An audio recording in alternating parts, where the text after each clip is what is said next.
Let's discuss Activity 1, focusing teachers' knowledge of content and pedagogy. In the observation report, we specify the segment of the lesson where each learning principle is applied. This helps us pinpoint and highlight the utilization of these principles throughout the teaching session. First, effective learning begins with the establishment of clear and high expectations for learning outcomes as found in the introduction of the lesson. Second, the recognition that learning is an active process is stated in the objectives. Third, learning is the discovery of personal meaning and relevance of ideas. This concept can be found in any part of a lesson, but it is discussed during discussions of learning objectives, and it is important to show how the lesson material is personally meaningful and relevant to the student. Learning is a cooperative and collaborative process. It is enhanced in an atmosphere of cooperation and collaboration. It is typically used to emphasize the importance of working together to learn and to encourage students to engage with each other in a positive and respectful way. This occurs in the introduction and main body of the lesson. Learning involves creating supportive and responsive environments designed to stimulate a learner to become active. It is influenced by the total environment. Instructional design is the process of creating learning experiences tailored to the individual needs of the learners and goals of the lesson. Analyzing the learner's needs and creating an environment conducive to learning are part of instructional design. 6. Learners master basic and component skills through practice, which is in the practice section of the lesson. 7. Learning is stronger and more permanent in a positive emotional climate, and this is emphasized in the conclusion. 8. We have acquiring and applying habits of mind improves learning performance. This concept is part of the introduction, where the teacher explains the concept and encourages the students to think about how they can acquire and apply habits of mind to their learning. It could also be part of the practice or assessment sections of the lesson, where the teacher could ask students to reflect on their learning performance and how they can use these habits to improve their learning.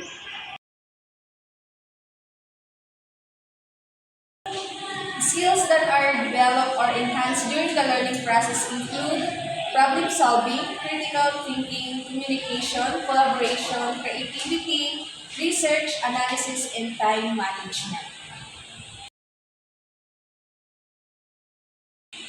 Ma'am Mirna enhanced and developed critical thinking and communication skills by implementing a group activity that involved brainstorming and collaborative problem solving. This interactive approach fostered student participation, cooperation, and creativity, contributing to the cultivation of the required skills.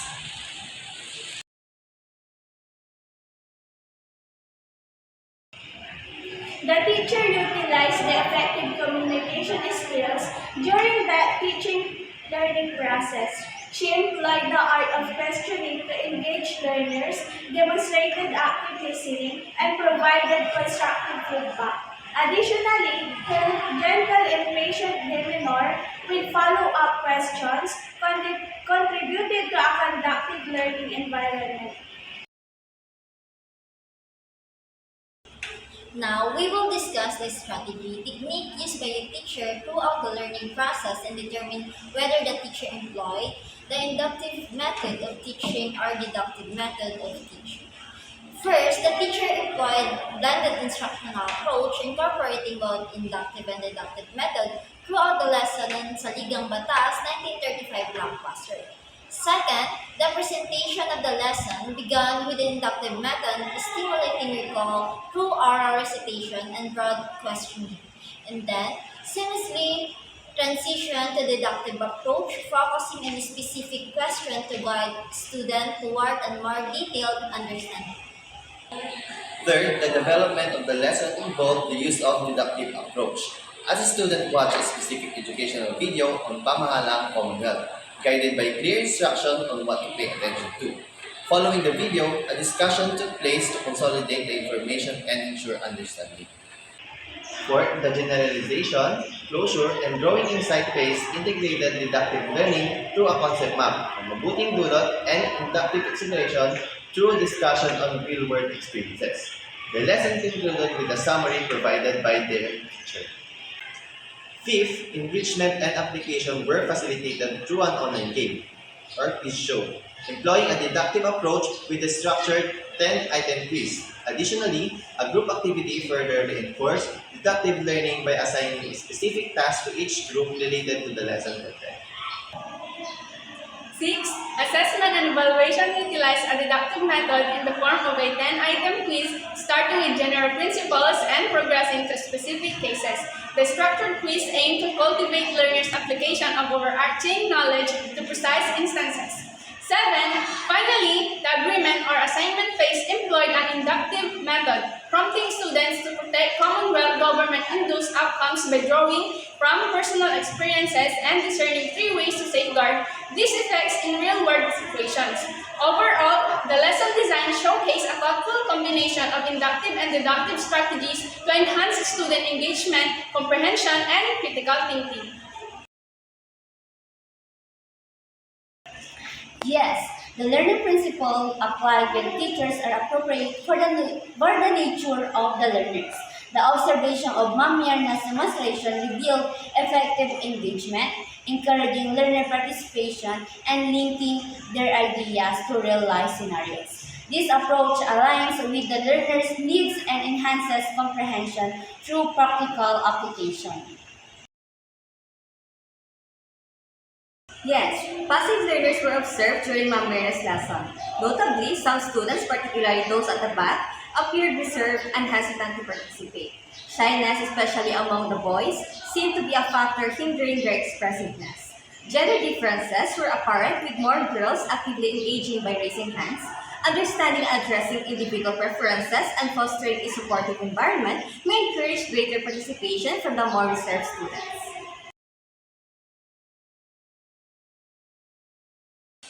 Yes, the communication strategies employed by Ma'am Myrna were appropriate for the level of the learners. The students were consistently engaged and responsive during the demonstration, demonstrating a clear understanding of the lesson.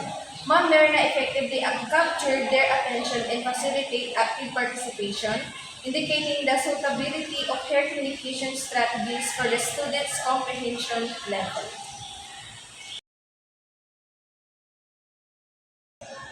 To ensure meaningful learning, we advocate for a diverse approach, incorporating constructive-based, collaborative, and inquiry-based methods. We believe constructivism promotes active understanding through student-driven exploration. Collaboration cultivates communication and critical thinking. Inquiry-based learning fosters curiosity and self-guided exploration. We prioritize an exclusive and encouraging classroom environment. Additionally, we implement differentiated education to address individual needs, aiming for a well-rounded learning atmosphere. We consider the concept of active participation to be a most crucial aspect of learning, emphasizing the importance of engaging in learning activities rather than passively receiving knowledge. We believe that the students who actively participate can enhance their comprehension, collaborate effectively, and sharpen their critical thinking abilities. Active participation not only strengthens understanding but also allows students to apply knowledge to real-world situations, making learning experience more meaningful. In our view, active engagement is necessary and pivotal component of the learning process. I discovered that team building exercises and deep talks may support the development of a group sense of belonging and cooperation. I also discovered how crucial it is to promote involvement and provide an opportunity for everyone to voice their thoughts. Finally, I discovered that an effective classroom exercise needs to be imaginative, participatory, and interesting for all students.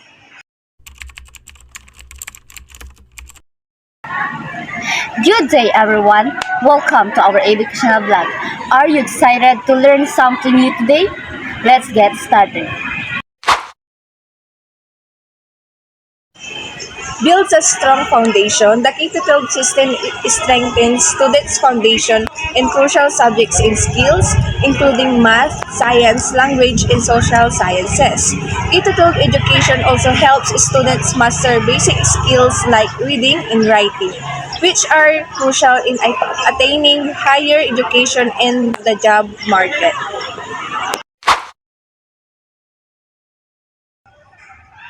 We have 7 types of curriculum. First is recommended curriculum. It identifies the skills, concept, and content that will emphasize throughout the learning process.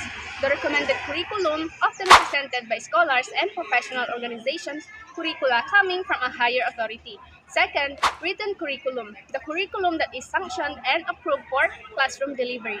It is a specific and comprehensive plan which aims to ensure that the educational goals of the sustain are being accomplished at a school.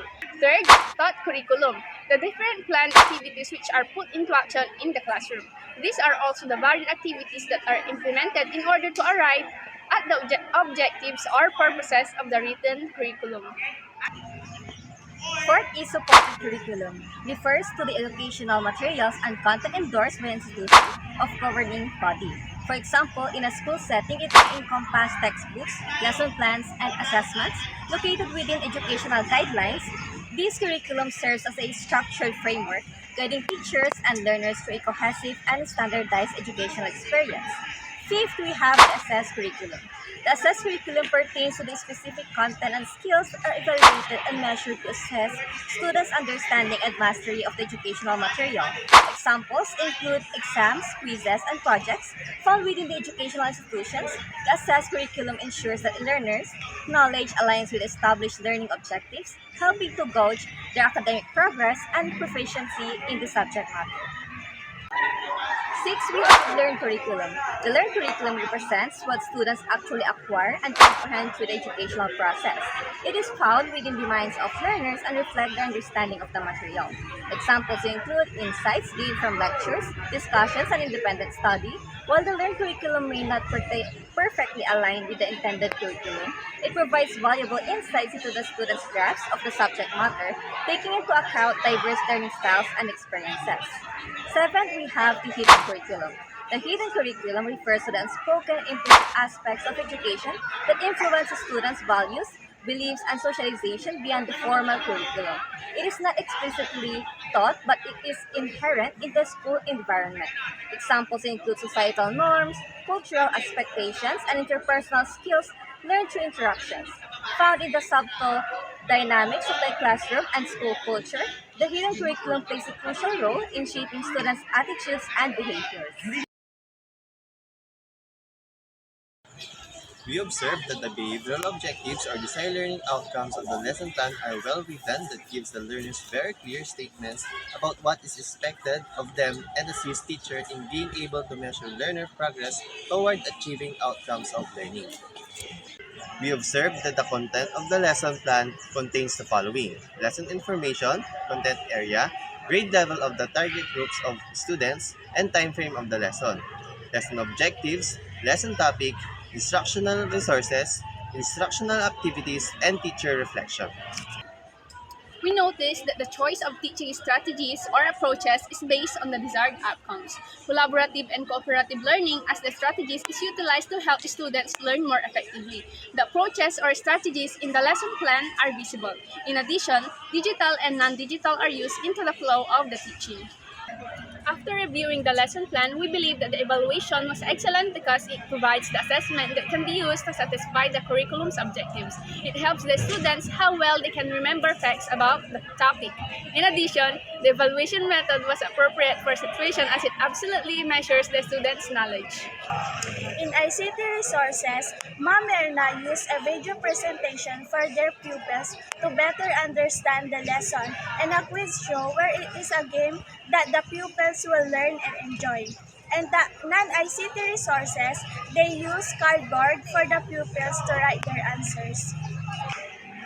In motivation, they engage their students by showing them an educational video about Pamahalaang Commonwealth. After watching, there are some questions for the pupils about what they watch. Ma'am Merna present their lesson through some questions regarding pamahalaang Commonwealth. They encourage participation and questions throughout to ensure understanding. They develop a lesson by discussing a mabuting dulot and masamang dulot ng pamahalaang Commonwealth by developing a concept map that can be seen in their PowerPoint presentation. Based on our observation, we observed during the discussion for their generalization, teachers use some questions about their topic, allows the learners to utilize what they've learned during session. After that, the teacher divided the class into three groups for their activities as their application for the lesson. Before the activity start, the teacher discussed the rules before doing the activity. The activity is the students need to identify if the statement is right or wrong. For this activity, it helps learners apply their learning to new situation or context beyond the lessons and connect it to their own lives. And lastly, for the evaluation, the teacher prepared a short quiz to assess the effectiveness of your lesson plan and determine whether the lesson needs to be repeated. If pupils do poorly, the class plan might need to be changed to keep more students interested and learning throughout. The flow of activities as a learning context is a crucial for achieving the intended learning outcomes. Each activity should align with the objective, progressive building and previous knowledge or skills. Assessing how will each activity contribute to the learning outcome involve evaluating their coherence, relevance, and effectiveness, reinforcing and desired knowledge or skills. Educational experiences can be effectively organized by establishing clear learning objectives, employing sequential planning, and utilizing diverse instructional methods. Active student participation, aligned assessments, timely feedback, and technology integration and real-world applications contribute to the achieving intended learning outcomes. Flexibility, inclusivity, continuous evaluation, and collaborative learning further enhance the organizational effectiveness of educational experiences, ensuring successful attainment of objectives.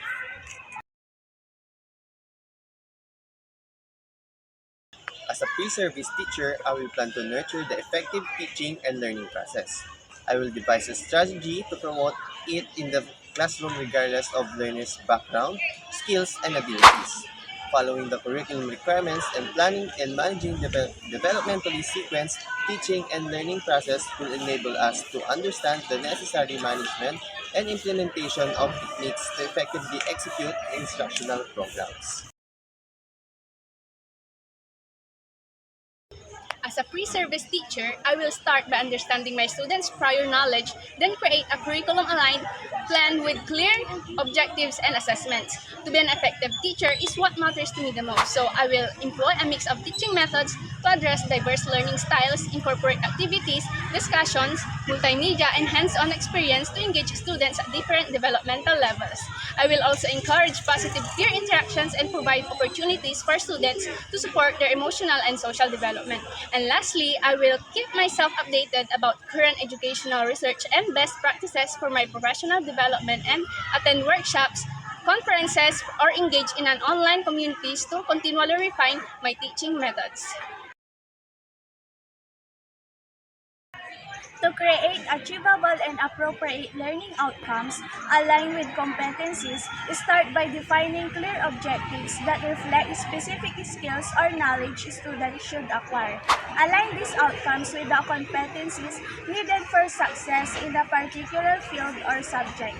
Ensure they are specific, measurable, achievable, relevant, and time-bound. Developmentally sequenced teaching and learning process is the best process of structuring educational activities and content in a way that best meets the needs of the students in the class. This can involve planning activities and content to fit the particular age, group, or developmental level of the students, as well as adapting activities and content to fit the various contexts in which the class is learning. This process should also be supported by regular assessment of the students' progress to ensure that the activities and content are meeting their needs.